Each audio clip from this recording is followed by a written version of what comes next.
ሰላም ሰላም ቤተሰብ እንዴት ናችሁልኝ? በያላችሁበት ዓለም ዳርቻ ሰላማችሁ ብዝዝዝት ትርፍርፍ ይበልኝ ያልኩኝ እንግዲህ ከ4 ቀን 5 ቀን መጥፋት በኋላ ተመልሻለሁ። እንግዲህ ቤተሰቦች የበዓል ስራ እጅግ በጣም ቢዚ አድርጎ የነበረ ያው ታውቃላችሁ በዓል ሲመጣ ሴት ልጅ ላይ ትንሽ የስራ ጫና ይበዛልና ያው ስራ ትንሽ ጫና ነበረብኝ። ለዛ ነው እንግዲህ ጥፍት ብዬ የከረምኩት። ዛሬ እንግዲህ ተከስቻለሁ። በነገራችን ላይ ቪዲዮ ለመስራት ለመቅረጽ አልተመቸኝም እንጂ እያንዳንዷ ዩቲዩብ ላይ የምትቀረጸዋን የምትለቀቀዋን እያንዳንዱ እያየሁ ነበረ። ዩቲዩብ ላይ እየገባው እያየሁ ነበርና ጨረቃዎቻችን ቡታጅራ ሰሞኑን ፏፈሽ እያሉ ይገኛሉ። እጅግ በጣም አምሮባቸው ከፋሚሊ ጋር ከቤተሰብ ጋር ደስ ደስ የሚሉ ጊዜያትን እያሳለፉ ይገኛሉ። ያው ይሄ ሳምንት እንግዲህ በዓል ነው። ይሄን ሳምንት ማለቴም እስከ ሳምንት እሁድ ድረስ በዓል ነው። ፏፈሽ ይበሉ። መቼም ቶሎ ይመለሳሉ ብዬ አላስብም። ምክንያቱም እስከ ዳግማ ተንሳይ ሊቆዩ ይችላሉ ማለት ነው የኔ ጨረቃዎች። በነገራችን ላይ በጣም ተናፍቋቸዋል ቤተሰቦቼ። ስራ እንዴት ነበር? ሁሉ ሰላም? እኔ ጋር ሁሉ ሰላም ነው። በዓል ደስ የሚል በዓል ነበረ በጣም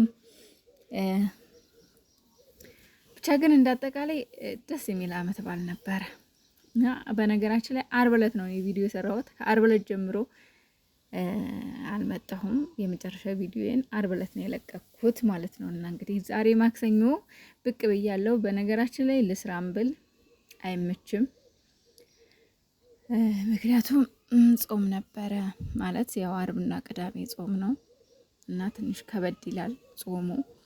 ያው የሶስት ቀን ጾም ሲሆን ትንሽ ከበድ ይላል እና ያም ጾም አለ፣ እንደገና ደግሞ ስራ አለ። በዛ ላይ ደግሞ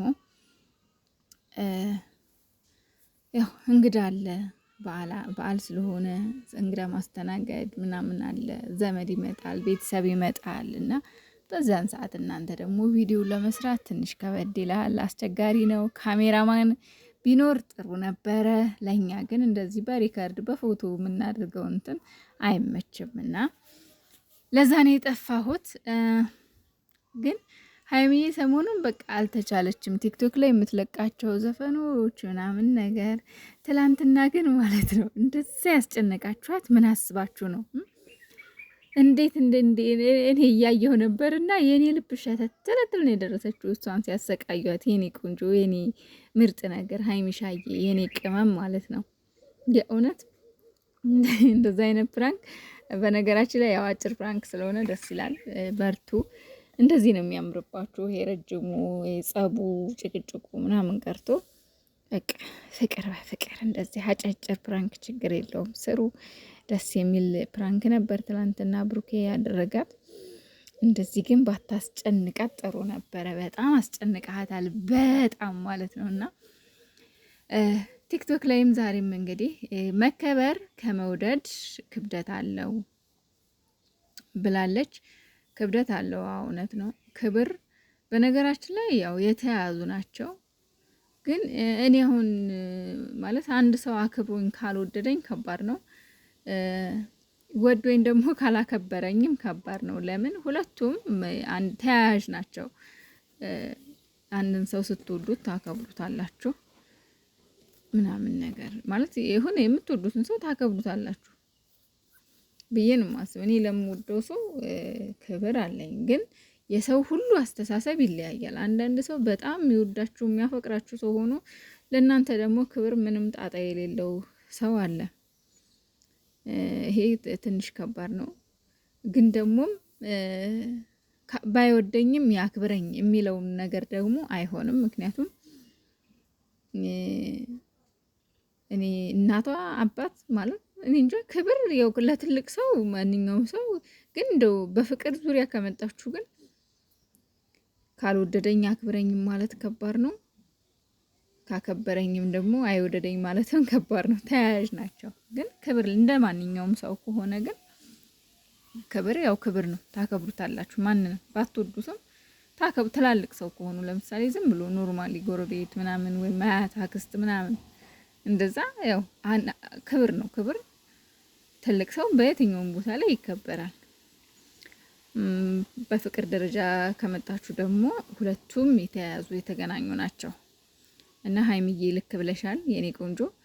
መከበር ከመውደድ ክብደት አለው። እስኪ እንግዲህ የገባችሁ ያው አብራሩልኝ። እኔ በገባ መጠን ነው። እግዚአብሔር የሚወደውን ነገር ለሚወደው ይሰጣል። ካጣሁት ይልቅ የሰጠኸኝ ብዙ ነው፣ ተመስገን። አሜን፣ ይመስገን። አሜን። አዎ እግዚአብሔር የሚወደውን ነገር ለሚወደው ሰው ይሰጣል። አሁን ለምሳሌ ጥሩ ነገር እግዚአብሔር ምንጊዜም ቅዱስ ነው። ስለዚህ ለሚወደው ሰው እግዚአብሔር ቅዱስ ነው። ቅዱስ ለሆነ ሰው የሚወደውን ይሰጣል እና ለሁላችንም እንደዛው ነው። እግዚአብሔር ሲጀምር ጠልቶንም አያውቅም፣ ይወደናል። የሚሰጠንም የሚወደውን እሱ የሚወደውን ነገር ነው። እኛ ግን እሱ የማይወደውን ነገር ብዙ ነገሮች እንሰራለን። ብዙ ስራ እግዚአብሔር የማይወደውን ስራ እንሰራለን። እሱ ግን እኛን ጠልቶንም አያውቅም። የሚሰጠንም የሚወደውን ነው። ምክንያቱም እሱ ቅዱስ ነው። ለኛ የሚሰጠን የተቀደሰ ነገር ነው። እኛ ግን እርኩሶች ነን። የሰው ልጅ በተለይ በዚህ ሰዓት እርኩስ ነው። እንደ እውነቱን እንነጋገር ከተባባለን የሰው ልጅ ክፉ ነው በአሁኑ ሰዓት።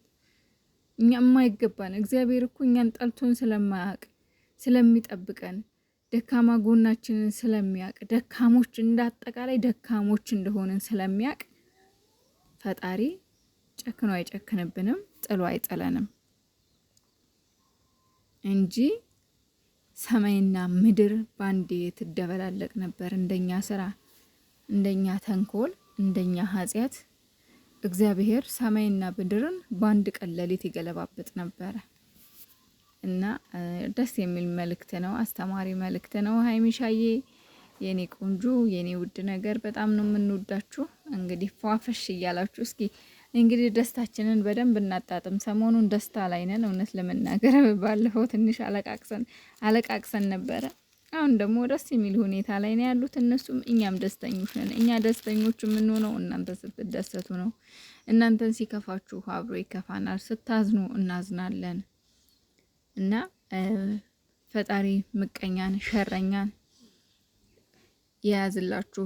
በተንኮል በገንዘብ ወይም ደግሞ ባሉበት ኮንዲሽን ተደግፈው የሚዋደዱ ፍቅረኛሞችን ለመለያየት የሚሞክሩ ሰዎችን ልቦና ይስጣቸው እግዚአብሔር። እነሱን ከእናንተ ያርቅላችሁ። እናንተ ደግሞ ያው በእርግጥ ለእነሱ ክፍተት አሰጡም፣ ቦታ አሰጡም፣ መስጠትም አያስፈልግም። ምክንያቱም እናንተ ክፍተትና ቦታ ብትሰጧቸው እስካሁን ገብተው ይለያዩአችሁ ነበርና ተመስገን እስካሁን ላላችሁበት ነገር።